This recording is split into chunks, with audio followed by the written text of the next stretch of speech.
এটা আমাদের শান্ত সুন্দর গ্রাম। এখানে আছে সবুজ ধানের মাঠ, কাকডাকা ভোর আর মাটির গন্ধ। এই গ্রামের একজন কৃষক আলম, যিনি মাটি আর ফসলকে নিজের প্রাণের মতো ভালোবাসেন। মাটি আমাদের মা, মাটিকে ভালোবাসলে সে আমাদের খাওয়াবে। আব্বা, তুমি খাটবে, আমি পড়াশুনো করব। আমরা দুজনেই দেশের জন্য কিছু করব। আলম ভোর থেকে খেটে চলেছে আর রুবি স্কুলের পথে হাঁটছে। আলম, এত খাটাখাটি করে লাভ কি? বাজার থেকে চাল কিনলেই তো হয়।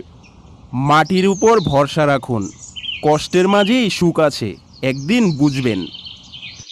ধান খেতে হাসি আর খেলায় ভরে উঠল দিনের কাজ। আরে, এই কি শুনছি? বাজারে তো চালের দাম অনেক বেড়ে গেছে।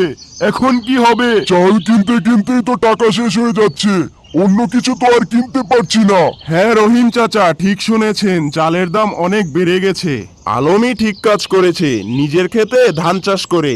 চলেন আলমের কাছে যাই, কোনো না কোনো সাহায্য পাবো। রহিম এবং মনু মিয়া সাহায্যের জন্য আলমের কাছে যাচ্ছে, কারণ তারা জানে আলম গরিব হলেও মনটা খুব বড়। ওই তো আলমকে দেখা যাচ্ছে, চলো ওকে জিজ্ঞেস করি। আলম ভাই আমার, এখন বুঝতে পারছি নিজের জমিতেই ভরসা। তুমি কি আমাদের সাহায্য করবে? অবশ্যই সাহায্য করব, কিন্তু কি হয়েছে রহিম ভাই?